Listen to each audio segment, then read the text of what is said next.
The land forgets, but we who walk upon it must remember. This was the law of the herd, the first lesson taught and the last one spoken. I am Ru, and the memories of my ancestors live within me, not in grand tales or songs, but in the feeling of the earth beneath my feet, the taste of the wind, and the silent pull toward water.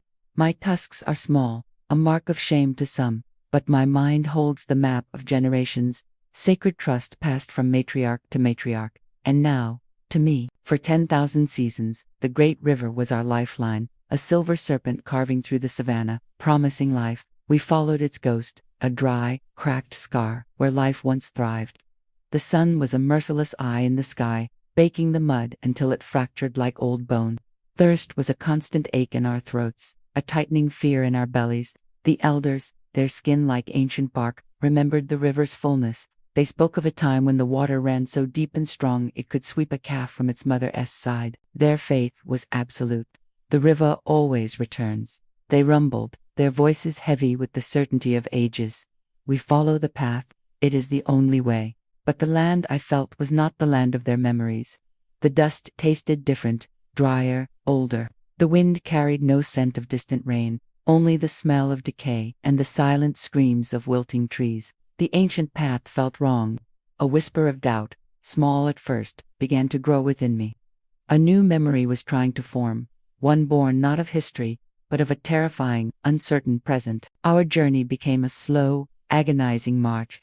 The weakest among us, the very young and the very old, began to falter.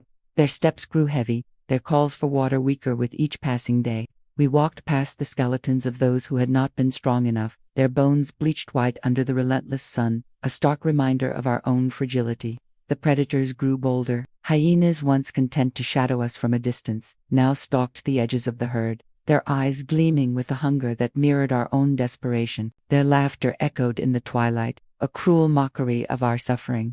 One evening, a young calf, barely a season old, wandered too far from its mother's side. The pack was on it in a flash.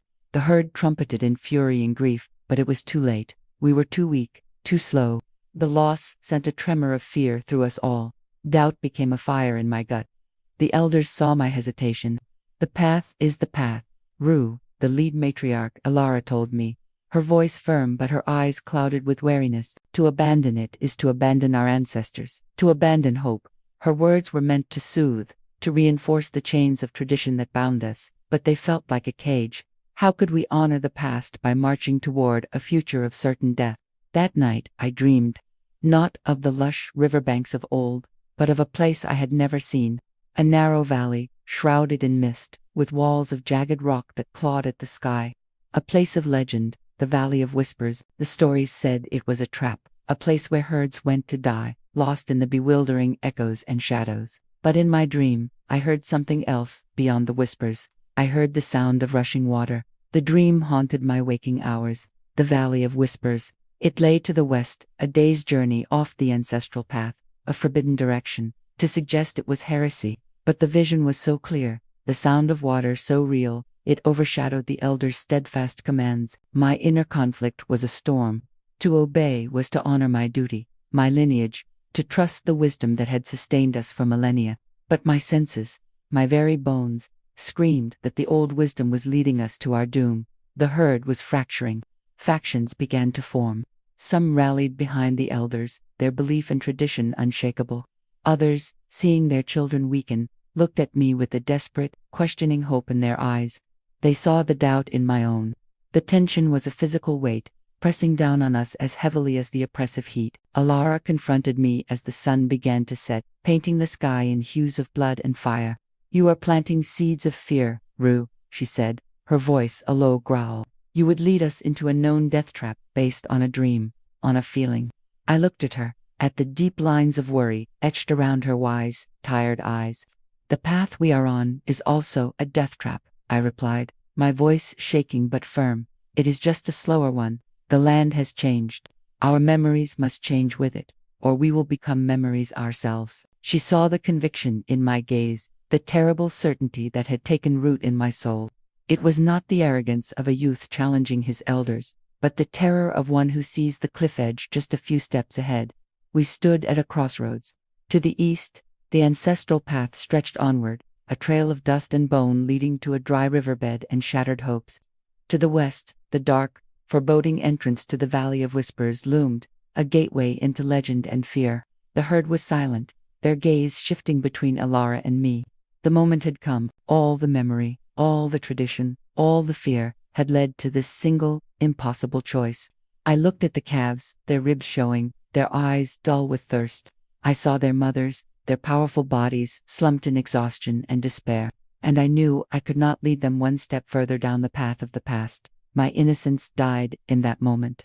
The part of me that was a calf, an obedient follower of ancient rules, withered and turned to dust. In its place, something new and heavy settled: responsibility. I cannot follow the old path, I said, my voice ringing out with a clarity that surprised even me. My heart, my senses, everything in me pulls west, toward the valley.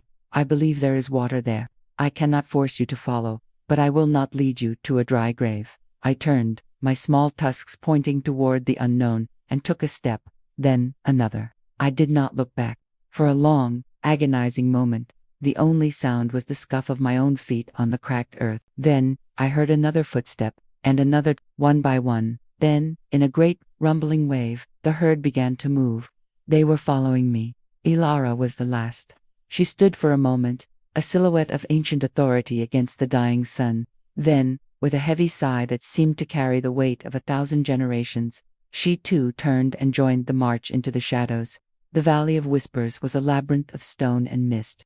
The air was cool, damp, and filled with strange, disorienting echoes that played tricks on the mind. Every rustle of leaves sounded like a stalking predator, every gust of wind like a mournful cry. Fear was a constant companion, a cold presence that gnawed at our courage. We huddled close, the calves in the center, our bodies a moving fortress against the unseen terrors of the valley.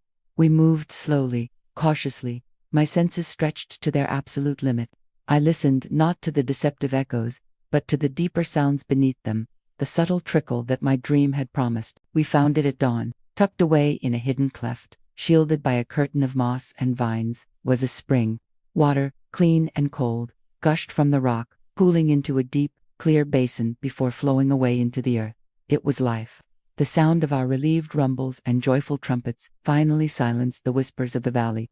We drank until our bellies were full, the cool water washing away the dust, the fear, and the weeks of agonizing thirst. We had survived, but as I watched the herd drink, a profound sadness settled over me. We were saved, but the cost was high. The old certainties were gone, shattered like the baked mud of the riverbed. The sacred chain of memory had been broken, replaced by a single, terrifying choice. I was no longer Rue, the keeper of memories. I had become something new, a leader, one who did not just remember the path, but one who had to forge it, step by agonizing step, carrying the weight of every life, every future, on his shoulders.